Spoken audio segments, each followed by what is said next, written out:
तो दोस्तों, तो आज हम सामाजिक विज्ञान का एक चैप्टर करने वाले हैं।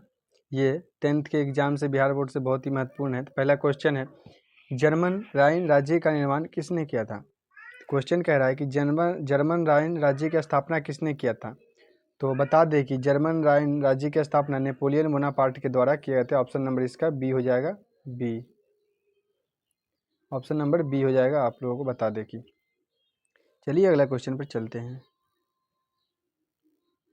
अगला क्वेश्चन है, यूरोप में राष्ट्रवाद की पहली स्पष्ट अभिव्यक्ति कब हुई।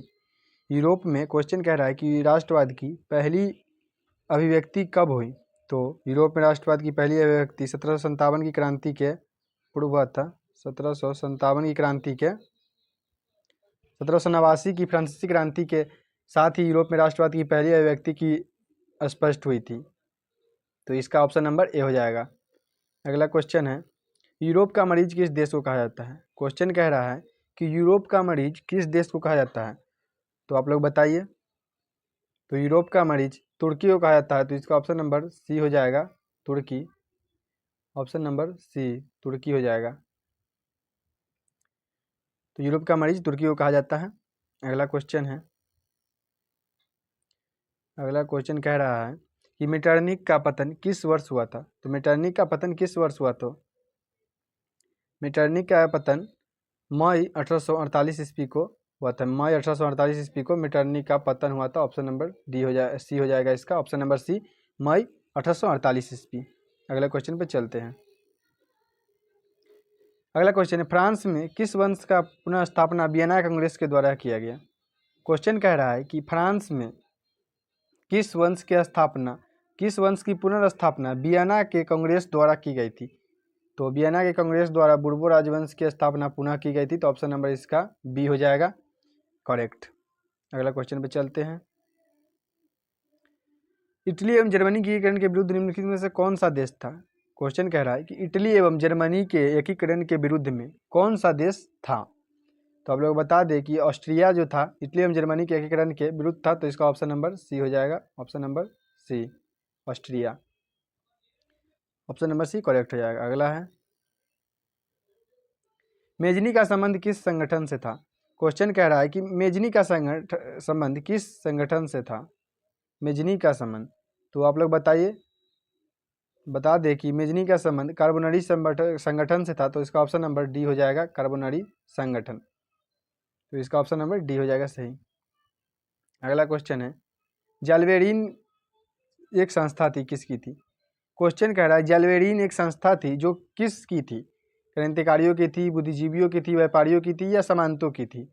तो आप लोग बता दें कि जालवेरिन एक व्यापारियों की संस्था थी। जालवेरिन एक व्यापारियों की संस्था थी। ऑप्शन नंबर इसका ए हो जाएगा, ये करेक्ट आंसर हो जाएगा। ये दिया हुआ भी है, ये करेक्ट आंसर। आगे चलते हैं। 1829 में एड्रियानोपोल की संधि किस देश के साथ हुई थी। क्वेश्चन कह रहा है कि 1829 ईस्वी में जो एक संधि एड्रियानोपोल की संधि हुई थी वो किस देश के साथ हुआ था। तो आप लोग बता दीजिए कि किस देश के साथ हुआ था। तो इसका ऑप्शन नंबर हो जाएगा बी, तुर्की के साथ हुआ था। तुर्की के साथ एड्रियानियल की संधि हुई थी। तुर्की के साथ, ऑप्शन नंबर इसका बी हो जाएगा। अगला क्वेश्चन है, काउंट काबूर को विक्टर इमैनुअल ने किस पद पर नियुक्त किया था। काउंट काबूर को विक्टर इमैनुअल ने किस पद पर नियुक्त किया था। तो आप लोग बता दें कि प्रधानमंत्री के पद पर नियुक्त किया था। और इसका ऑप्शन नंबर हो जाएगा डी। ऑप्शन नंबर डी हो जाएगा, प्रधानमंत्री के पद पर नियुक्त किया था। ऑप्शन नंबर डी हो जाएगा इसका, ऑप्शन नंबर डी। अगला क्वेश्चन है, गैरीबाल्डी पेशे से क्या था। क्वेश्चन कह रहा है कि गैरीबाल्डी पेशे से क्या था। तो गैरीबाल्डी पेशे से नाविक था। इसका ऑप्शन नंबर ए हो जाएगा, करेक्ट आंसर। गैरीबाल्डी पेशे से नाविक था।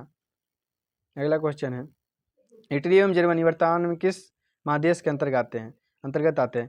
क्वेश्चन कह रहा है इटली एवं जर्मनी वर्तमान में किस महादेश के अंतर्गत आता है। तो इसका ऑप्शन नंबर बी हो जाएगा, यूरोप महादेश के अंतर्गत आते हैं अभी इटली एवं जर्मनी। ऑप्शन नंबर बी हो जाएगा, करेक्ट आंसर।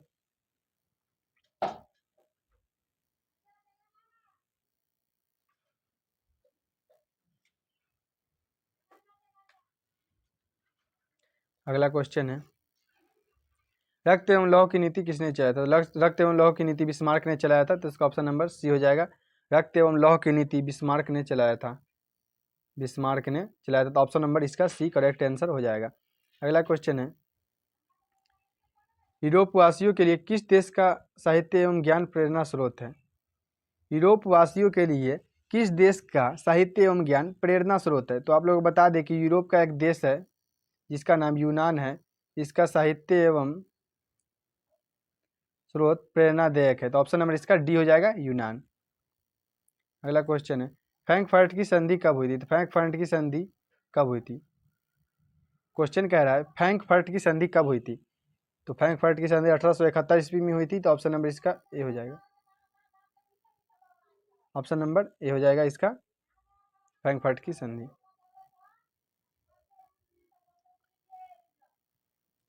क्वेश्चन कह रहा है, किस युद्ध के बाद जर्मनी का एकीकरण पूरा हुआ? किस युद्ध के बाद जर्मनी का एकीकरण पूरा हुआ? तो जर्मनी का एकीकरण सीडॉन का एक युद्ध हुआ था, उसके बाद पूरा हो गया था। ऑप्शन नंबर ए हो जाएगा, ऑप्शन नंबर बी हो जाएगा, ऑप्शन नंबर ए नहीं, बी हो जाएगा, सीडॉन का युद्ध, ऑप्शन नंबर बी।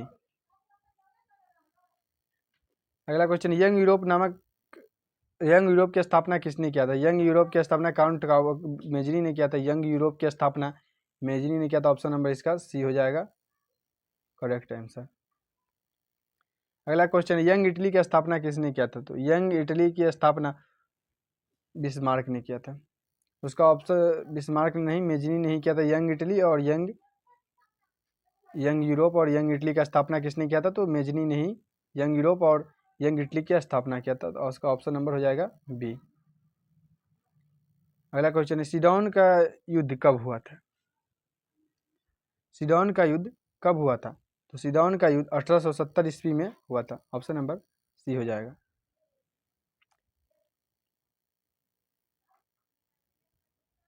अगला क्वेश्चन है, सन 1870 में फ्रांस और प्रसा के बीच युद्ध कहाँ हुआ था? क्वेश्चन क्या है, सन 1870 में फ्रांस और प्रसा के बीच युद्ध कहाँ हुआ था? तो सीडॉन में हुआ था। आप लोग बता दें कि सीडॉन के युद्ध के बाद ही जर्मनी का एकीकरण हुआ था, तो ये हो जाएगा सीडॉन, option number A. 21 number question है, वियना सम्मेलन किस वर्ष हुआ? वियना सम्मेलन, तो वियना सम्मेलन 1815 ईस्वी में हुआ था, तो ऑप्शन नंबर इसका ये हो जाएगा, ऑप्शन नंबर ए। अब चलते हैं 22 नंबर क्वेश्चन के भी। तो अगला 22 नंबर क्वेश्चन कह रहा है कि वियना किस देश की राजधानी है? तो वियना ऑस्ट्रिया की राजधानी है, वियना, ऑप्शन नंबर इसका सी हो जाएगा, ऑप्शन नंबर सी, ऑस्ट्रिया की राजधानी वियना है। अगला है 23 नंबर क्वेश्चन कह रहा है, क्रीमिया का युद्ध किस वर्ष हुआ था? क्वेश्चन कह रहा है कि क्रीमिया का युद्ध किस वर्ष हुआ था?